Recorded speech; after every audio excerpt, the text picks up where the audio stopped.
Good afternoon, good afternoon, good afternoon, good afternoon. This your boy, Jungle Brother, coming at you SEMILIVE.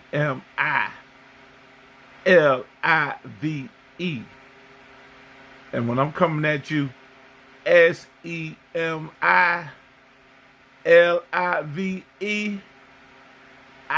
am on time. What's going on, everybody? This is a pre-recorded show, man.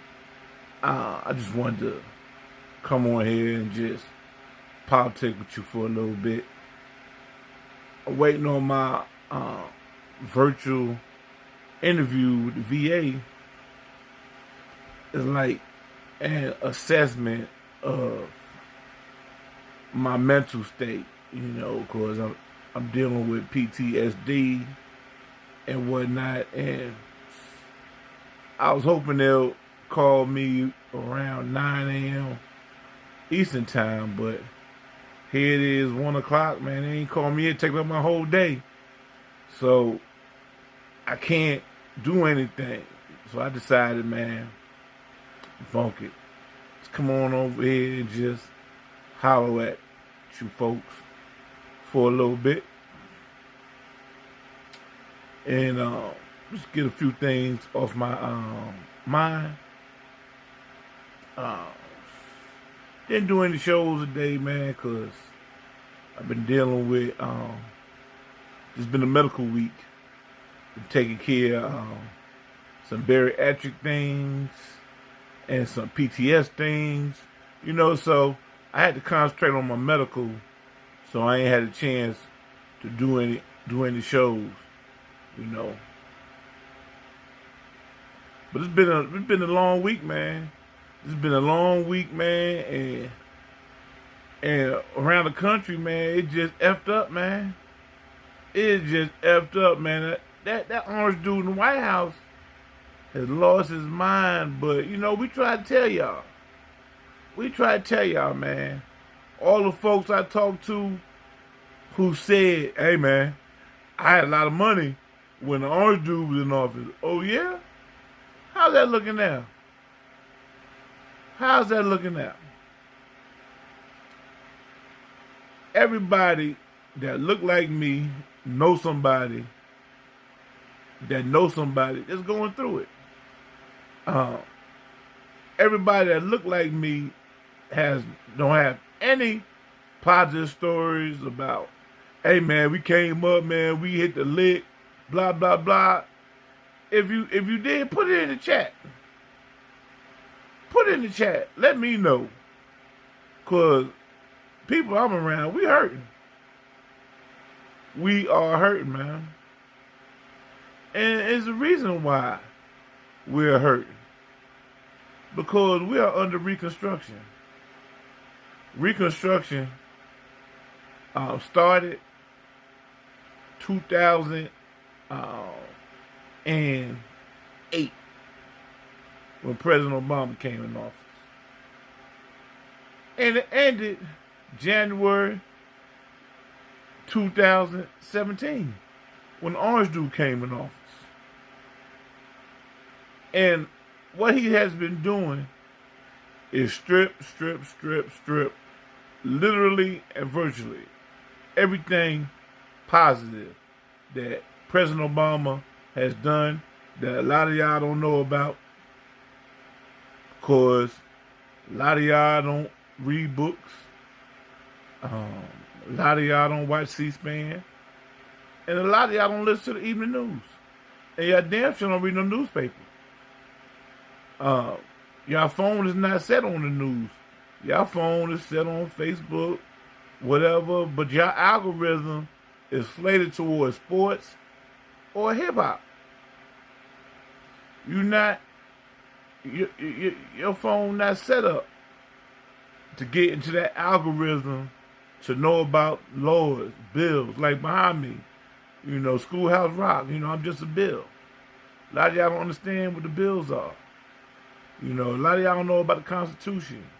Constitution is a three-part system. And right now, the Right now, the congressional branch and the executive branch got a supermajority, and they are dictating policy. And the Supreme Court is the only one left that can rein this dude in. Only one.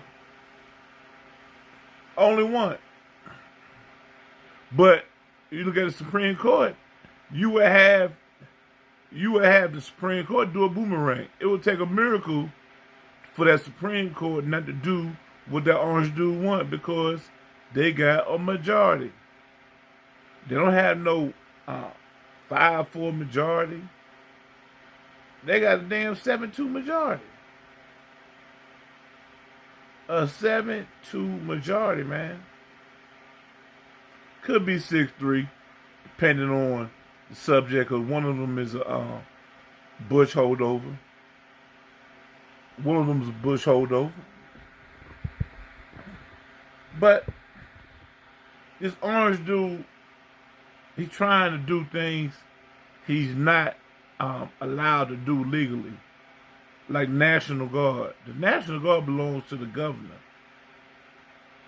National Guard belongs to the governor. That's why they don't want no black governors, because you a governor, you got power, you control the militia. You can set the National Guard out on folks. And so they're not going to entrust one of us to save them. So the orange dude tried to take over Gavin Newsom's National Guard. And you got some little conservative people in the National Guard knowing it's not right, but they're scared of the orange dude. So they listen to him. The Supreme Court came down yesterday to say you can't do that. And they give power back to the governor of California, pending or effective today. Not effective immediately, but effective today. So ain't no telling how many lives been lost since that ruling came down and it's been effective today, meaning they gave orange dude about 12, 20 hours to do whatever he want. Ain't no telling what could go on. So you see how the orange dude got elected, because he got powerful people helping him out. Supreme Court helped him out, effective the next day. Effective the next day. So what's going on in California? It's Latinos. It's Latinos who voted for Trump. Latinos voted for Trump, and they saying we want to vote for the orange dude because we don't like Kamala. We don't like Kamala Harris. They said, well, why you don't like Kamala Harris? Oh, well, this, that, and the other. Well, how you liking the policy now? Your own parents being chased down the fields, being shipped to God knows where. I mean, what does that remind y'all of? Well, a lot of y'all don't read a book. It remind y'all of what happened in Nazi Germany. Nazi Germany. And how they did the Jews. You know, you think, they going one way, but they going to another. They going to concentration camps. So ain't no telling where the orange dude is sending these people.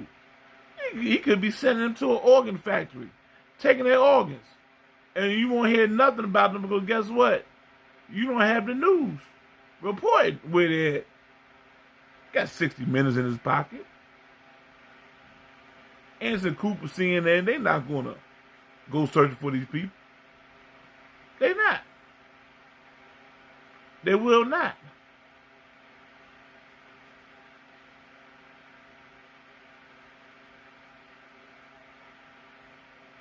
So you voted for him, the Latinos voted for him, now they feeling the pain. And everybody asks me, well, why the black folks not going to help him out? Why should we? Y'all made this bed, now y'all got to lay in it. You know what I'm saying? Now y'all got to lay in it.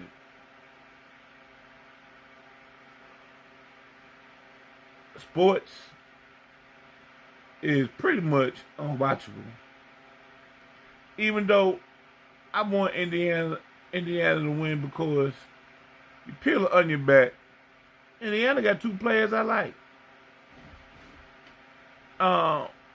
They got some gym rats. You got Obi Toppin and you got Siakam. You know, I like those players. Play above the rim, play defense, rebound, you know what I'm saying, and can score, play hard. That's my type. That's my type of player I have in my rec league. I got a whole bunch of Obi Toppins and a whole bunch of Siakams. You know, you put Obi Toppin and Siakam with a good coach, you're going to get productivity out of them. Just look at the difference between Rick Carlisle and Tibbs, the former Knicks coach. When you don't got no sense, you don't know how to use the Obi Toppin. You know, when you got plug and play players that you don't got a coach, like a Brunson, because he grew up, his dad's a coach, so he pretty much know what to do. So, you know, that's the type of player Tibbs like. That's the type of player Tibbs, player he don't have to coach. You know what I'm saying? They can take the ball and score on his own. You don't gotta run those exotic plays, just give him the ball and let him go. But a real coach gonna get some productivity out of Obi Toppin and Siakam. I like that team. So basically I want them to win. And you cannot root for OKC because they're trying to set a referendum on United States AAU system. They're trying to throw the little tidbit out there about, well, SGA, he's from Canada. He's not from United States. You know what I'm saying? Let's dismantle the AAU. Let's dismantle the AAU system.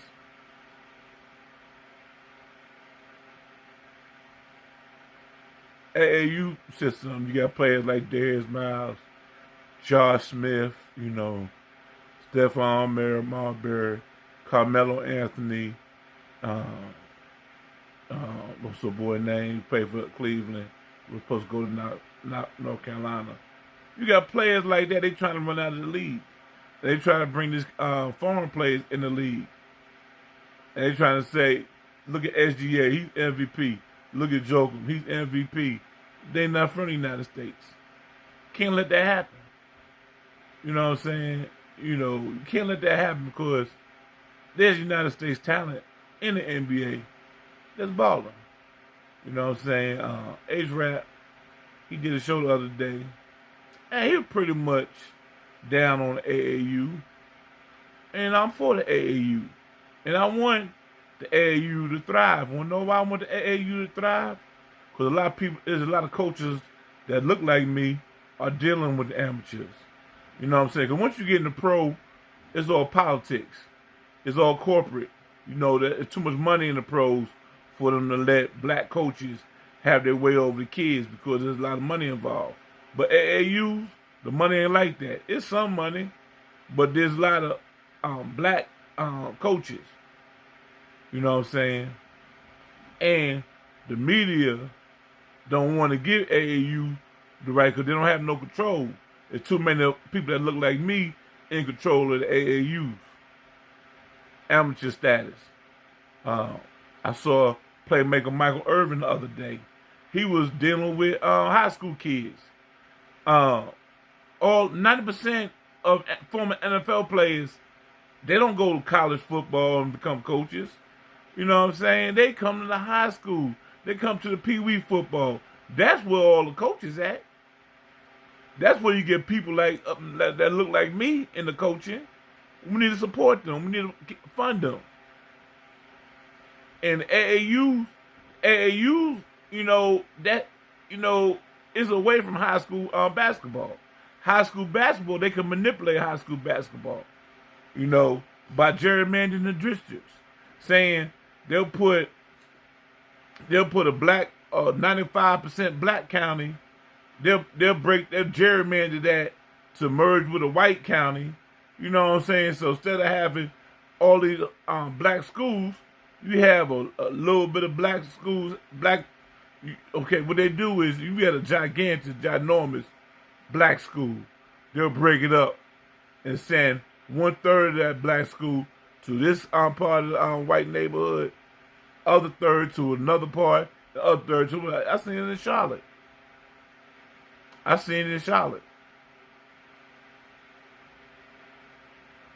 So high school basketball is manipulated. AAU is the only one where you have independence, where you get your shine on. You can travel. You go from Detroit and play in a tournament in Las Vegas. The highlight of the NBA was in the 90s, 2000s, 2010s. At AAU style, you're gonna tell me you don't want to see players playing above the rim like Siakam and Obi Toppin? You want to see Joker? You know what I'm saying? You want to see those type of players? No, you want to see athleticism. You want to see skywalking. You want to see shot blocking. You want to see defense. That's what it is in the AAU. So don't let the media fool you. I ain't trying to say A-Trap wrong for going against the AAU or, saying, foreign basketball is better. No. And speaking of politics, look at this politics in the NFL. And here's what they did. This is how they systematically circumvented the color line in black quarterbacks this past year. During the season, you had 16 teams with black quarterbacks, right? And so they had a meeting. They had a meeting to say, what can we do about this situation? You got Sam Darnold and J.J. McCarthy. How can we go about getting those two players shine? And how can we manipulate the black quarterback numbers? So you got Justin Fields, you got Russell Wilson on Pittsburgh, right? You got McCarthy and you got Sam Darnold on Minnesota. And here's how they manipulated. Sam Darnold came off his best year. Been in the league 7 years. Out of 7 years, this is the only one where he ain't stunk up the place. We started with the New York Jets. Then he went to Carolina. Then he went to San Francisco. Never had a breakout season. You know what I'm saying? So he goes to Minnesota. Minnesota draft J.J. McCarthy to be their quarterback. But guess what? McCarthy gets hurt, so it's Sam Darnold season. In Minnesota, he was at the right place at the right time. You got a future Hall of Fame wide receiver, and you got a decent running back in Cook. Now, usually, if a player have a decent year like Sam Darnold, they would re-sign Sam Darnold. What's your number one thing? You don't never get rid of a veteran quarterback. So here's how they made lemonade out of lemon as far as white coat. They created two teams out of one for their white quarterback numbers. They said, well, let's send Geno Smith to Oakland. And that right there blocks Shador. Because Shador, Mark Davis, they wanted Shador. They spent a lot of time together, during the offseason. Spent a lot of time in Vegas. He know everybody in the organization. Tom Brady is there. Everything is perfect for Las Vegas to take Shador.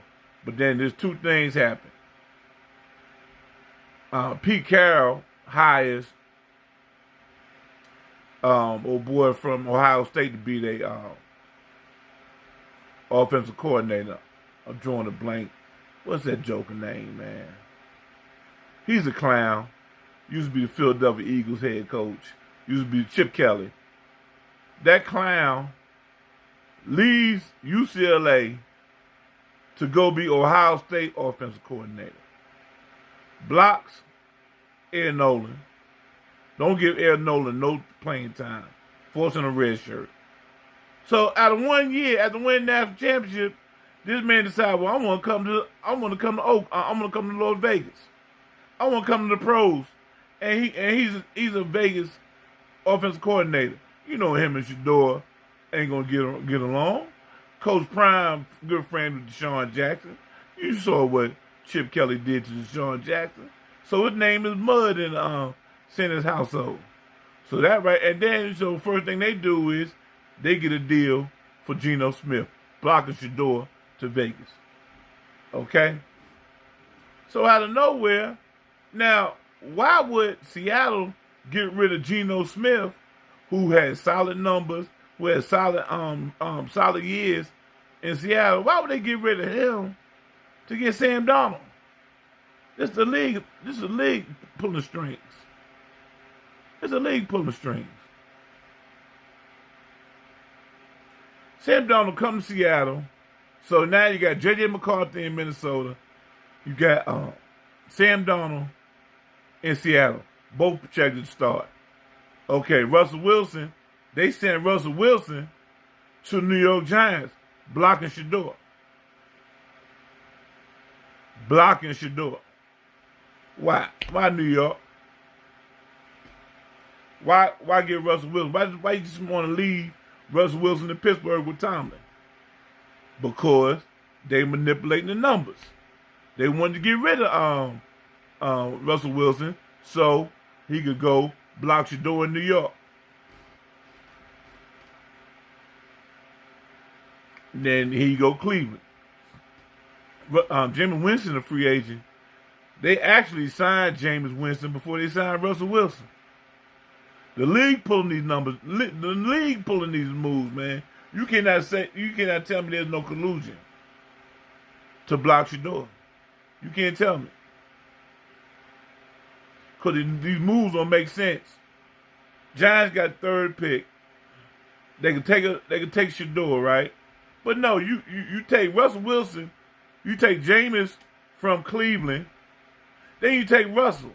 It's the same thing over again from last year with Fields and Russell Wilson. Don't make any sense. Then you throw Shador under the mud, you know what I'm saying, do some fake interviews with him. It's crazy. So now you take Milroe, who can start for a lot of teams. He's behind Donald. Shador buried on Cleveland depth charts. And the league got 2 white quarterbacks starting. They made 2 out of 1. But this is it for me, man. I don't get up out of here. Smash the like button. Share the show. Make sure you subscribe. Make sure you subscribe to me. That'll help me out to take care of the algorithm. Got any ideas, what you want to see out of ZuluCast media, put it in the comment section. One love, everybody. Have a good day. Peace.